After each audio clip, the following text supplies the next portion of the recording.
Votre partenaire mérite-t-il vraiment une autre chance? Posez-vous cette question sérieusement. Si certaines limites ont été franchies, est-ce que ça vaut encore la peine de rester? On sait que pardonner peut sembler noble, mais il y a des comportements qui brisent quelque chose de profond. La confiance, le respect, l'amour. Et quand ça se casse, parfois, ça ne se répare pas. Dans cette vidéo, on va parler de 7 comportements qui devraient vous faire dire « Stop, je ne peux plus continuer ». Ce ne sont pas de simples disputes ou erreurs humaines. Ce sont des actions qui montrent un manque de respect, de considération et même d'amour. Des comportements qui, honnêtement, détruisent plus qu'ils ne construisent. Et on ne parle pas juste d'être blessé sur le moment, mais de cicatrices qui peuvent durer des années. Alors restez bien avec nous jusqu'au bout. Si ce qu'on partage ici vous parle, n'hésitez pas à liker cette vidéo. Partagez-la avec quelqu'un qui pourrait en avoir besoin. Et surtout, abonnez-vous à la chaîne. Activez la cloche pour ne rien manquer. Car ici, on parle vrai, sans détour. Allez, on entre dans le vif du sujet. Parce qu'il est temps de parler des limites, à ne jamais accepter dans une relation. Vous méritez mieux. On commence tout de suite avec la première vérité essentielle. Les mensonges répétés. Les mensonges, c'est le poison de toute relation. Et là, on ne parle pas seulement des gros mensonges qui bouleversent tout. Même les petits mensonges, les soi-disant blancs, finissent par fragiliser ce qu'il y a de plus précieux entre deux personnes, la confiance. Et sans confiance, soyons honnêtes, il n'y a plus de relation. Parce qu'à partir du moment où on doute de ce que l'autre dit, on ne vit plus dans une relation, mais dans une enquête permanente. Un exemple simple. Votre partenaire vous dit qu'il ou elle rentre tard à cause du travail. Mais en creusant, un peu ou en voyant certaines incohérences, vous découvrez que c'est faux. La prochaine fois qu'il ou elle vous dira quelque chose, même si c'est vrai, vous aurez toujours ce doute dans la tête. Vous commencez à vous demander « Et si c'était encore un mensonge ?» C'est comme un vase qu'on fissure un peu. À chaque fois. À un moment, il se casse complètement. On ne va pas se mentir. Tout le monde peut faire une erreur, dire un mensonge par peur ou pour éviter un conflit. Mais quand ça devient une habitude, là c'est un problème. Une relation saine repose sur la transparence. Si votre partenaire n'est pas capable d'être honnête, ça veut dire qu'il ou elle n'a pas assez de respect pour vous et pour la relation. Dans le stoïcisme, il y a un principe clair. La vérité est une vertu essentielle. Un partenaire qui ment constamment manque de cette vertu fondamentale. Et si cette personne ne valorise pas la vérité, comment pouvez-vous espérer bâtir quelque chose de solide avec elle? On connaît tous quelqu'un qui a donné une seconde chance à un menteur. On se dit, c'est la dernière fois, il ou elle va changer. Mais vous savez quoi? Ça ne marche pas comme ça. Un menteur habituel ne change pas du jour au lendemain. Et à force de fermer les yeux, c'est votre paix intérieure qui en prend un coup. Vous êtes toujours en train de vous demander si ce qu'il ou elle dit est vrai ou pas. Ce n'est pas une vie. Alors, posez-vous cette question. Si quelqu'un ne peut pas être honnête avec vous, pourquoi rester? Pourquoi lui donner une deuxième chance? Vous méritez une relation où vous n'avez pas à jouer les détectives. D'ailleurs, si vous trouvez ce sujet intéressant, pensez à aimer cette vidéo et à vous abonner à la chaîne. Ça nous aide beaucoup et ça montre que ce genre de contenu vous parle. Et dites-nous en commentaire, est-ce que vous avez déjà été confronté à des mensonges répétés dans une relation? On aimerait bien connaître votre expérience. On passe maintenant au chapitre suivant, l'abus physique ou émotionnel. L'amour, le vrai, ça ne blesse pas, ni physiquement, ni psychologiquement. Si vous ressentez de la peur, du mal-être ou si vous vous sentez constamment rabaissé, ce n'est pas de l'amour, c'est autre chose. Et ça n'a rien à faire dans votre vie. Les abus, qu'ils soient physiques ou émotionnels, laissent des traces. Les coups, bien sûr, sont les plus visibles. Mais il y a aussi les blessures invisibles, ces mots qui restent dans la tête, ces comportements qui détruisent petit à petit votre confiance en vous. Ça peut être un partenaire qui critique tout ce que vous faites. ou quelqu'un qui vous fait sentir que vous ne valez rien, que sans lui ou elle, vous êtes perdu. Ces blessures ne se voient pas, mais elles font tout autant de dégâts. Parlons du contrôle. Ce partenaire qui veut savoir où vous êtes, avec qui vous êtes, et qui devient agressif si vous ne répondez pas immédiatement. Ou celui qui décide de ce que vous portez, de qui vous voyez, ou même de ce que vous mangez. Sous prétexte de protection ou d'amour, il vous coupe petit à petit de votre entourage et de votre liberté. Non, ce n'est pas de l'attention, c'est de la domination. Et puis, il y a les humiliations. Ces blagues qui ne sont pas drôles, ces remarques blessantes devant d'autres personnes, ou ces réflexions répétées sur votre physique, vos ambitions ou votre intelligence. Ce genre de comportement, ça mine votre morale et ça vous fait douter de vous. Mais l'amour, ce n'est pas fait pour ça. L'amour est censé être votre refuge, pas l'endroit où vous êtes détruit. On va vous raconter une histoire qu'on a entendue. Une femme, appelons-la Julie, avait un partenaire qui ne la frappait pas, mais il la rabaissait constamment. Tout ce qu'elle faisait était stupide, selon lui. Elle a arrêté de parler de ses projets, de ses rêves. Elle s'est même mise à penser qu'elle méritait ses critiques. Ça, c'est l'effet de l'abus émotionnel. Et ce n'est qu'en partant qu'elle a compris à quel point elle s'était perdue. Aujourd'hui, elle reconstruit sa vie. Et elle dit elle-même que partir a été la décision la plus difficile, mais aussi la plus courageuse qu'elle ait jamais prise.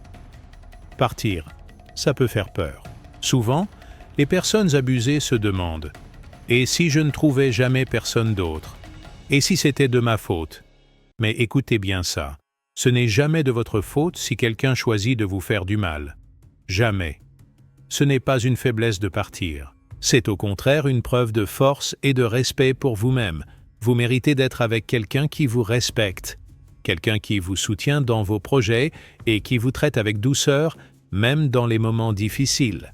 Pas quelqu'un qui vous fait peur, qui vous manipule ou qui vous fait douter de votre valeur. Si vous êtes dans une situation comme ça, sachez que de l'aide existe. Parlez-en à quelqu'un en qui vous avez confiance. Il y a aussi des associations et des ressources pour vous accompagner. Mais surtout, ne restez pas en pensant que ça va s'arranger. Si quelqu'un vous frappe, vous contrôle ou vous blesse, émotionnellement, il faut partir. Vous avez le droit de vivre une vie où vous vous sentez bien, où vous êtes libre, où vous êtes aimé de la bonne façon. Avant qu'on continue, si vous trouvez ces conseils utiles, pensez à liker cette vidéo. Ça aide énormément et ça montre que ce contenu vous parle. N'oubliez pas de vous abonner et d'activer la cloche pour plus de vidéos comme celle-ci. Et si vous avez un avis ou une expérience à partager, dites-le dans les commentaires. Vous pourriez aider quelqu'un d'autre qui regarde cette vidéo. L'amour ne blesse pas. Et si vous vivez dans une relation où vous souffrez, c'est le moment de faire le choix le plus important de votre vie. Celui de vous protéger. Parce que, quoi qu'on vous ait fait croire, vous méritez mieux. Vous méritez le respect, la tendresse et la liberté d'être vous-même. Alors, prenez soin de vous et choisissez-vous. Toujours. L'humiliation publique. Vous êtes dans une soirée avec des amis, tout se passe bien. Puis, votre partenaire lâche une petite phrase moqueuse sur quelque chose de personnel à propos de vous. Tout le monde rigole, sauf vous. Ce genre de situation, ça peut sembler anodin, presque comme une blague. Mais au fond, ce n'est pas drôle. C'est blessant et ça laisse des traces. L'humiliation publique, ce n'est pas juste un manque de tact. C'est une attaque contre votre dignité. Quand une personne qui est censée vous protéger et vous soutenir vous tourne en ridicule devant d'autres, ça en dit long sur la dynamique de votre relation. Pourquoi quelqu'un voudrait vous rabaisser devant d'autres? Pour se sentir supérieur? Pour contrôler l'image qu'il a de lui-même, même au prix de votre respect? C'est plus grave qu'on ne le pense. Si ça vous est déjà arrivé, vous savez à quel point ça peut être humiliant. Ce n'est pas seulement la gêne du moment. Ça reste, ça vous fait remettre en question votre valeur. Vous commencez à vous demander « Pourquoi la personne qui dit m'aimer me fait ça ?» Et si ça se répète, c'est encore pire. On se sent piégé entre l'envie de ne pas faire d'histoire et le besoin de se défendre. Prenons un exemple qu'on a tous vu au moins une fois. Une dispute de couple qui éclate en public. L'un des deux commence à balancer des reproches personnels, peut-être sur la façon dont l'autre s'habille, sa manière de parler ou même ses finances. Ce genre de comportement, ce n'est pas une erreur innocente. C'est une manière de prendre le dessus, de vous faire passer pour quelqu'un de moins devant les autres. Mais l'amour, le vrai, ce n'est pas ça. Un partenaire qui vous respecte ne vous expose pas. Il vous protège, surtout en public. Et soyons clairs, ce n'est pas une question d'exagérer ou d'être trop sensible. Tout le monde mérite d'être traité avec respect, surtout par la personne qui est censée être votre allié. Une relation saine, c'est deux personnes qui se soutiennent, qui se respectent et qui prennent soin de l'autre, peu importe qui regarde. Alors, si vous vous retrouvez dans ce genre de situation régulièrement, posez-vous la bonne question. Pourquoi rester avec quelqu'un qui préfère vous rabaisser plutôt que de vous élever? Un partenaire qui agit comme ça ne respecte pas la relation ni vous. Et sans respect, il n'y a pas de base solide. Vous méritez quelqu'un qui, même en plein désaccord, ne vous expose jamais à ce genre de moment. Si vous êtes là, c'est parce que vous cherchez des réponses. Et peut-être que ce qu'on dit aujourd'hui vous parle. Si c'est le cas, prenez une seconde pour aimer cette vidéo. Ça nous aide à continuer à créer du contenu comme celui-ci. Pensez aussi à vous abonner et à partager cette vidéo avec quelqu'un qui pourrait en avoir besoin. Pour revenir à notre sujet, un vrai partenaire, c'est quelqu'un qui vous défend quand vous êtes vulnérable. Même si vous êtes en tort, il trouve un moyen de vous soutenir en public, quitte à discuter en privé ensuite. Il ne vous laisse pas tomber devant tout le monde. Ce genre d'humiliation, ce n'est pas un signe d'amour, ni même de maladresse. C'est un drapeau rouge. Ça montre qu'il ou elle met ses propres besoins d'ego ou de contrôle au-dessus de votre bien-être. Et voilà la vérité, vous ne devriez pas avoir à supporter ça. Parce que quand on aime vraiment quelqu'un, on fait attention à ses mots, surtout devant les autres. On est là pour valoriser l'autre, pas pour lui faire du mal. Si votre partenaire vous humilie publiquement, ce n'est pas quelque chose à ignorer ou à minimiser. C'est le genre de comportement qui doit vous pousser à réévaluer votre relation, pas pour eux, mais pour vous. Ne restez jamais dans une situation où vous êtes constamment rabaissé. Ça vous détruit petit à petit. Et ce n'est pas ça, l'amour. L'amour, c'est être fier de son partenaire et jamais le mettre dans une position où il se sent petit ou invisible. Choisissez quelqu'un qui vous respecte en toutes circonstances, surtout quand d'autres sont autour. Et si ce message vous parle, dites-le dans les commentaires. Partagez votre expérience ou donnez votre avis. On lit tout et ça peut aussi aider quelqu'un d'autre qui traverse la même chose. Merci d'être avec nous et rappelez-vous, vous méritez d'être traité avec respect, toujours. L'infidélité. Répéter une fois, ça passe peut-être. Mais plusieurs fois, là ça devient un vrai problème. Quand on parle d'infidélité, c'est plus qu'une simple erreur. C'est une décision, une trahison. Une infidélité répétée montre clairement un manque de respect pour vous et pour la relation. Et soyons honnêtes, une relation sans respect, ça ne mène nulle part. On ne construit pas quelque chose de solide sur des trahisons à répétition. Prenons un exemple. Vous êtes dans une maison magnifique, mais à chaque infidélité, c'est comme si quelqu'un retirait une brique. Une fois, ça ne se voit, peut-être pas. 2 fois, ça commence à se sentir. Et à force, la maison s'effondre. Voilà ce que fait l'infidélité répétée à une relation.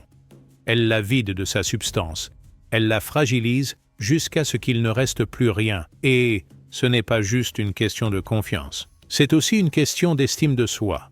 Chaque nouvelle trahison, c'est un coup porté à votre amour-propre. Vous vous demandez « Qu'est-ce que je fais de mal ? Pourquoi moi ?» Et parfois, vous vous accrochez en espérant que ça s'arrange. Mais non, ça continue. Et plus ça dure, plus ça vous détruit de l'intérieur. Est-ce vraiment ça que vous voulez pour votre vie? Il y a une anecdote qui illustre bien ça. Une femme pardonne une première infidélité à son partenaire. Il promet de changer, de ne plus jamais recommencer. Elle veut croire à ce changement, pour leur histoire. pour ce qu'ils ont vécu. Mais 2 mois plus tard, elle découvre qu'il est encore en train de mentir, de tromper. Et là, elle réalise. Ce n'est pas une erreur. C'est un choix qu'il fait encore et encore. Elle décide de partir. Et vous savez quoi? Elle raconte qu'elle n'a jamais autant respiré que le jour où elle a pris cette décision. Parce qu'elle s'est choisie. On peut pardonner une fois. Peut-être. Mais pardonner des trahisons répétées, c'est s'oublier. C'est envoyer le message que votre confiance, votre amour n'ont pas de valeur. Est-ce que c'est ce que vous voulez? Est-ce que vous méritez ça? La réponse est non. Parce que si quelqu'un vous trahit encore et encore, il ou elle vous montre clairement où sont ses priorités. Et ce n'est pas avec vous. Alors, que faire? La meilleure réponse, c'est de partir. Pas pour punir l'autre, mais pour vous protéger. Parce que rester dans une relation où on ne vous respecte pas, c'est vous faire du mal à vous-même. C'est comme rester sous une pluie battante, en espérant qu'un jour le soleil va apparaître. Vous méritez quelqu'un qui tient à vous, qui protège votre cœur et qui ne le brise pas à répétition. On veut vraiment insister là-dessus. Votre pardon a de la valeur. Ce n'est pas une carte illimitée qu'on peut utiliser à chaque erreur. C'est un cadeau précieux. Et si quelqu'un n'en prend pas soin, alors cette personne ne mérite pas d'en recevoir d'autres. On sait que c'est dur. On sait que partir demande du courage. Mais c'est ce courage qui vous sauvera, qui vous permettra de retrouver la paix. Si ce message vous parle, si vous connaissez quelqu'un qui en aurait besoin, partagez cette vidéo. Aimez-la, commentez et surtout abonnez-vous à la chaîne. Ici, on est là pour parler vrai, pour vous donner des clés pour avancer. Parce que vous méritez une relation où vous êtes respecté et aimé. Pas un cycle de trahison et de larmes. Le gaslighting ou manipulation mentale. Le gaslighting, c'est l'un des comportements les plus toxiques qu'on peut rencontrer dans une relation. Vous savez, c'est quand quelqu'un vous manipule au point de vous faire douter de votre réalité. Vous avez vu ou entendu quelque chose de clair, mais cette personne insiste. Non, ça n'a jamais eu lieu. Ou pire, tu inventes toujours des histoires. Peu à peu, vous perdez confiance en votre propre jugement. Et ça, c'est extrêmement dangereux. Prenons un exemple simple. Vous êtes sûr d'avoir laissé vos clés sur la table. Vous le dites à votre partenaire, mais il vous répond « Tu oublies tout le temps. Tu es vraiment tête en l'air. » Finalement, vous commencez à douter. Peut-être qu'il a raison. Peut-être que vous êtes vraiment distrait. Mais au fond, vous savez que vous aviez raison. C'est ça le gaslighting. Faire vaciller vos certitudes pour prendre le contrôle de votre esprit. Et ça ne s'arrête pas là. Ces comportements peuvent devenir de plus en plus subtils. Vous exprimez vos sentiments et on vous rétorque « Tu te fais des films ?» ou encore « T'es vraiment trop sensible ?» Petit à petit, vous commencez à vous taire, à vous isoler dans vos pensées parce que vous avez peur qu'on vous accuse encore d'exagérer. Mais laissez-moi vous dire une chose. Vos émotions et vos souvenirs sont valides. Personne n'a le droit de vous les voler ou de les minimiser. L'un des pires effets du gaslighting, c'est qu'il vous fait croire que le problème vient de vous.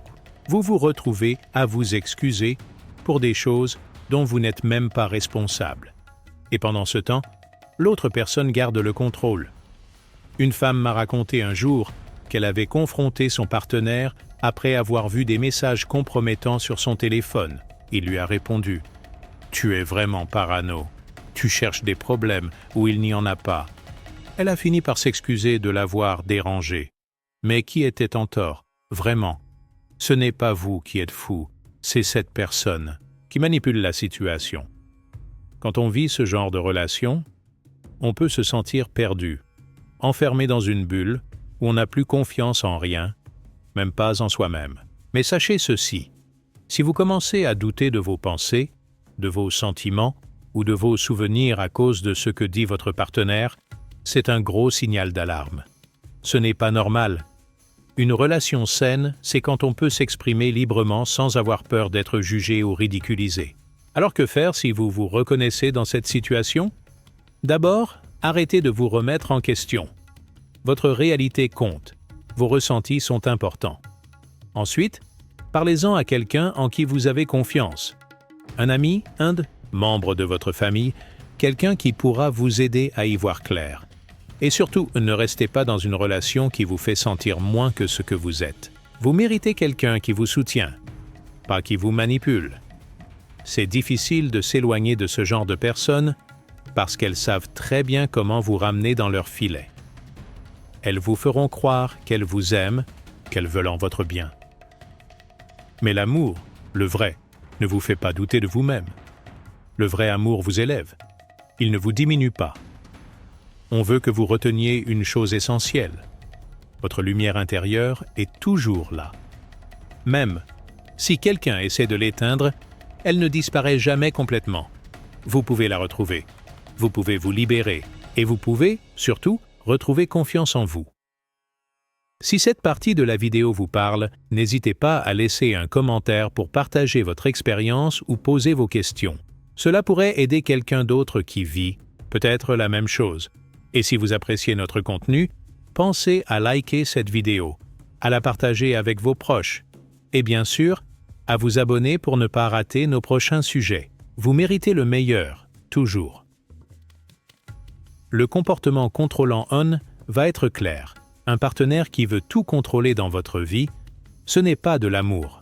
Ce n'est pas de la protection, ni du soin, ni une preuve qu'il ou elle tient à vous. C'est du contrôle, tout simplement. Et si quelqu'un commence à dicter qui vous pouvez voir, ce que vous devez porter ou encore ce que vous devriez faire de votre vie, c'est un gros signal d'alarme. Le contrôle dans une relation peut se déguiser. Ça peut commencer doucement, comme un simple « je ne suis pas sûr que tes amis soient une bonne influence » ou « je préfère quand tu portes des tenues plus sobres ». On se dit que c'est innocent, mais ça devient vite « je ne veux pas que tu sortes avec eux » ou « je ne veux plus te voir porter ça ». Et là, sans même s'en rendre compte, vous perdez un peu de votre liberté. C'est insidieux, mais ça détruit. Prenons un exemple. Marie avait un rêve, ouvrir son propre restaurant. Au début, son partenaire semblait enthousiaste, mais peu à peu, il lui a dit que ce n'était pas réaliste, qu'elle devait être plus raisonnable et se concentrer sur son travail actuel. Il n'a pas arrêté de la décourager. Elle a fini par abandonner son projet. Résultat, elle s'est sentie coincée et malheureuse. Le contrôle, ça agit comme une cage invisible. On vit dedans sans s'en rendre compte, jusqu'à ce qu'on étouffe. Ce genre de comportement ne se limite pas à ce que vous faites. Ça touche votre identité. Vous commencez à douter de vos choix. Vous perdez confiance en vous parce que quelqu'un essaye de vous convaincre que vos idées ou vos envies ne valent rien. Et ça, ce n'est pas sain. Une relation, c'est censé être un espace de soutien, pas un lieu où on vous rabaisse, où on vous dicte quoi faire. Un partenaire qui vous aime vraiment. Il ou elle vous laisse être vous-même. Il vous soutient même quand vos idées paraissent folles aux yeux des autres. Il ne se met pas en travers de votre chemin, mais vous pousse à atteindre vos objectifs. Si ce n'est pas le cas, il y a un problème. Parce que l'amour, le vrai, ne cherche pas à contrôler. Il donne de l'espace pour grandir, pour s'épanouir. Alors, que faire si vous vous retrouvez face à ce genre de comportement? La première étape, c'est de reconnaître qu'il y a un souci. Ne cherchez pas d'excuses pour la personne, il fait ça parce qu'il m'aime, ou elle est juste inquiète pour moi. Non, ce n'est pas ça. L'amour n'emprisonne pas. Ensuite, il faut poser des limites claires, parler, expliquer ce que vous ressentez et pourquoi ce comportement n'est pas acceptable. Et si ça ne change pas, vous savez ce qu'il vous reste à faire, parce qu'aucune relation ne vaut la peine si elle vous fait perdre votre liberté ou votre identité. Si vous sentez que ce qu'on dit résonne avec vous, prenez un moment pour aimer cette vidéo et la partager. Peut-être que ça aidera quelqu'un d'autre à ouvrir les yeux. Et si ce genre de contenu vous intéresse, abonnez-vous et activez la cloche pour ne rien manquer. On est là pour discuter de ces sujets qui comptent vraiment. Rappelez-vous, vous méritez une relation qui vous élève, pas qui vous enferme. Vous avez le droit de choisir pour vous-même, de poursuivre vos rêves et d'être heureux, Et surtout, n'oubliez jamais, l'amour vrai ne pose pas de chaînes, il donne des ailes. Le refus de prendre ses responsabilités. Dans une relation, on fait tous des erreurs. C'est normal, personne n'est parfait. Mais ce qui compte, ce n'est pas l'erreur en soi, c'est la façon dont on la gère. Après, quand une personne refuse de reconnaître ses torts, c'est là que les vrais problèmes commencent. Et ça, c'est un drapeau rouge qu'on ne peut pas ignorer. Prenons un exemple concret. Vous vous disputez avec votre partenaire parce qu'il ou elle a oublié quelque chose d'important, comme un anniversaire ou une promesse faite il y a longtemps. Au lieu de dire « Tu as raison, je suis désolé », la réponse ressemble à « Mais c'est toi qui me l'as mal rappelé » ou « Tu te prends trop la tête pour rien ». Résultat, vous passez de la déception à la frustration. Et vous finissez par vous demander « Est-ce que je suis en train d'exagérer ?» Une personne qui refuse de prendre ses responsabilités fait plus que nier ses torts.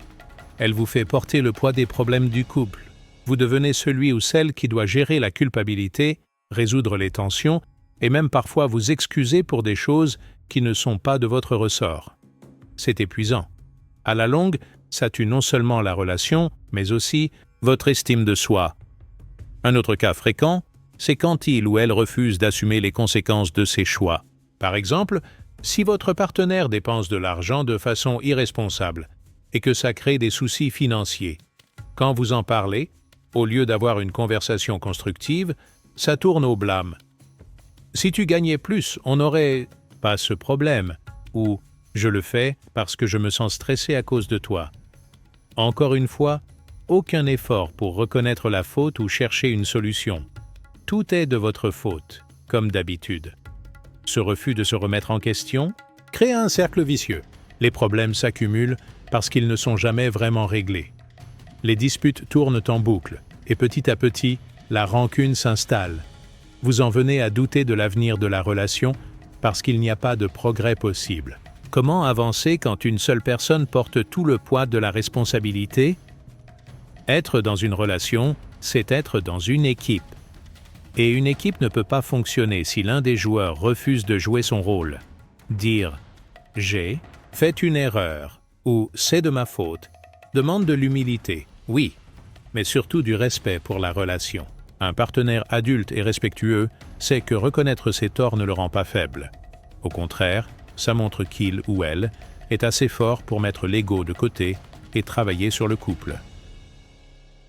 Si vous êtes face à quelqu'un qui refuse de changer, il est important de vous poser une question honnête. Est-ce que cette personne me donne ce que je mérite? Parce que vous méritez un partenaire qui prend soin de la relation autant que vous. Quelqu'un qui comprend que chaque erreur est une occasion de s'améliorer, pas une excuse pour fuir ses responsabilités. Ne laissez personne vous faire croire que tout est toujours de votre faute. Ce n'est pas le rôle d'un partenaire aimant. Un partenaire qui vous fait douter de vos besoins ou de vos sentiments ne respecte pas votre valeur. Et ce manque de respect, c'est un signal qu'il est peut-être temps de réévaluer la place de cette personne dans votre vie. Si ce genre de sujet vous parle, prenez un moment pour liker cette vidéo. Vous pouvez aussi partager votre expérience dans les commentaires. Et bien sûr, abonnez-vous pour ne pas manquer nos prochains contenus. On est là pour vous donner des conseils honnêtes qui vous aident à reprendre le contrôle de votre bonheur. Parce qu'au bout du compte, vous méritez d'être avec quelqu'un qui vous respecte et qui est prêt à grandir à vos côtés. Alors, on récapitule. On a vu ensemble 7 comportements qu'il ne faut jamais tolérer dans une relation. Le mensonge répété, parce que sans confiance, rien ne tient. L'abus, qu'il soit physique ou émotionnel, parce que l'amour ne doit jamais faire mal. L'humiliation publique qui brise votre dignité. L'infidélité répétée, parce que votre confiance ne mérite pas d'être piétinée encore et encore. Le gaslighting, cette manipulation qui vous fait douter de vous-même. Le contrôle qui vous enferme dans une cage. Et enfin, le refus de prendre ses responsabilités, parce qu'un couple, ça se construit à deux. Ces comportements ne sont pas des petites erreurs ou des maladresses. Ce sont des signaux d'alarme. Si vous les remarquez, il faut vous poser la bonne question. Est-ce que cette relation me respecte et m'élève, ou est-ce qu'elle me détruit petit à petit? Souvenez-vous d'une chose importante. Le véritable amour commence par l'amour de soi. Si vous ne vous respectez pas, personne ne le fera à votre place. S'éloigner d'une relation toxique, ce n'est pas un échec, c'est un acte de courage. Vous méritez mieux. Une relation qui vous inspire, qui vous soutient et qui vous rend heureux. Alors, si vous vous êtes reconnu dans ce qu'on a partagé aujourd'hui, prenez le temps de réfléchir. Prenez soin de vous et ne laissez personne vous convaincre que vous méritez moins que le respect et l'amour véritable. Avant de terminer, un petit mot. Si cette vidéo vous a aidé ou si vous pensez qu'elle peut aider quelqu'un d'autre, aimez-la et partagez-la autour de vous. Laissez-nous un commentaire pour nous dire ce que vous en avez pensé. On lit tout. Et surtout, abonnez-vous à notre chaîne. On a encore plein de contenus comme celui-ci à partager avec vous. On se retrouve très vite. Prenez soin de vous.